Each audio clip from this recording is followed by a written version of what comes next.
Assalamualaikum warahmatullahi wabarakatuh. Tabi pun, pemirsa, kembali lagi bersama saya Risto Putri di edisi Baca Koran.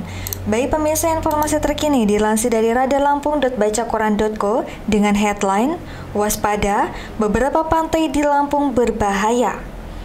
Dari Bandar Lampung melaporkan, Lampung merupakan provinsi kaya akan destinasi wisata, terutama wisata di sektor bahari atau pantai. Tak heran jika destinasi wisata pantai di Lampung pun kini semakin berkembang dan maju.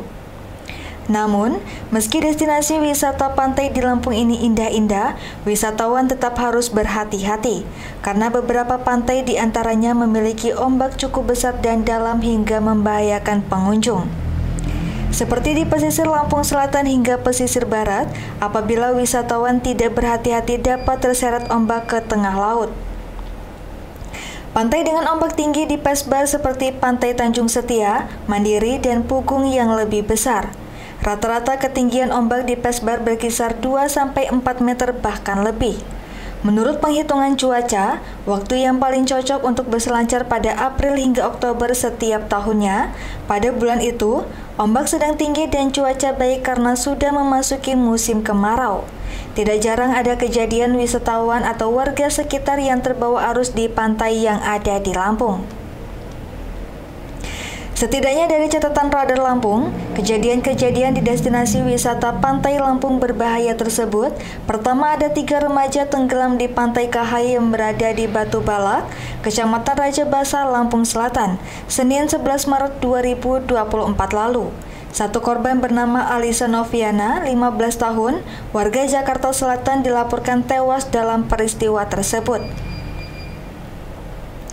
Ketiganya berencana rekreasi ke Pantai Kahai menjelang bulan puasa, namun setelah mereka berenang datang ombak. Dikarenakan ketiga korban ini tidak bisa berenang terseret ombak. Kedua, Faizal Guntur 13 tahun, warga Palas pada September 2023 tenggelam terseret ombak saat mandi di Pantai Ketang, Lampung Selatan. Korban ditemukan dalam keadaan meninggal dunia oleh tim pencarian tidak jauh dari lokasi korban hilang. Pemerintah setempat sendiri sudah menghimbau kepada masyarakat dan pengunjung untuk tidak berenang, memancing, ataupun aktivitas di sepanjang Laut Kentang ataupun pesisir Kalianda. Ketiga, Muhammad Fahri Irawan 15 tahun, pelajar asal Banten tenggelam terseret ombak di Pantai Biha, pesisir Barat, Minggu 31 Maret 2024. Berdasarkan informasi yang didapat, korban Muhammad Fahri Irawan 15 tahun bersama orang tua dan saudara kandungnya merupakan warga asli warga Banten. Mereka berniat untuk merayakan Lebaran Hari Raya di Kabupaten Pesisir Barat mengikuti keluarga dari Raditya Saputra 12 tahun. Mereka berniat untuk merayakan Lebaran Hari Raya di Kabupaten Pesisir Barat mengikuti keluarga dari Raditya Saputra 12 tahun. Awalnya, korban bersama Raditya Saputra 12 tahun dari Pekon Biha berkunjung ke rumah saudaranya di Pekon Pagar Dalam. Setelah dari rumah saudaranya di Pekon Pagar Dalam itu, keduanya lantas kembali pulang ke Pekon Biha.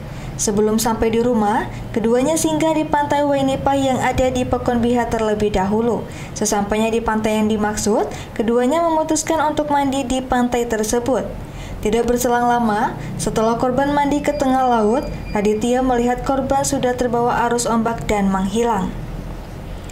Baik pemirsa, kita beralih ke informasi selanjutnya yang masih dilansir dari lampung.newspaper.isw.id dengan headline Tahap 2, Satreskrim Polres Lampung Utara serahkan tersangka dan barang bukti kasus korupsi ke Kejaksaan.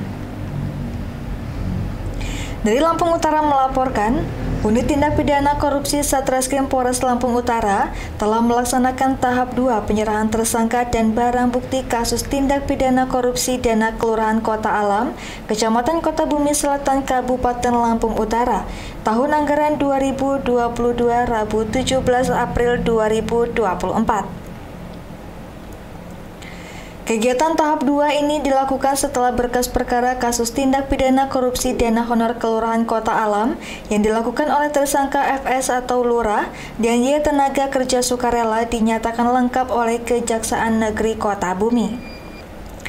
Berdasarkan hasil penghitungan kerugian keuangan negara Inspektorat Lampung Utara senilai Rp260.725.900.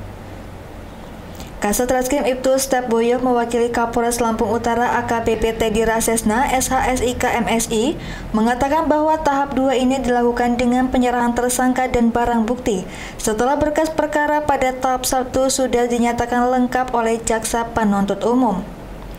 Dengan pelimpahan tahap 2, artinya kasus ini sudah menjadi tanggung jawab pihak kejaksaan, ujarnya. Atas perbuatannya tersangka dijerat dengan pasal 2 ayat 1 atau pasal 3 Undang-Undang RI nomor 31 tahun 1999 tentang pemberantasan tindak pidana korupsi sebagaimana telah diubah dengan Undang-Undang RI nomor 20 tahun 2001 tentang perubahan atas Undang-Undang RI nomor 31 tahun 1999 tentang pemberantasan tindak pidana korupsi.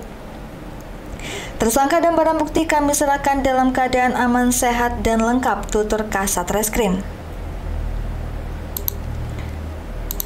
Baik pemirsa, demikian edisi Baca Quran hari ini. Sampai jumpa di edisi Baca Quran selanjutnya. Saya Resta Putri pamit undur diri. Wassalamualaikum warahmatullahi wabarakatuh.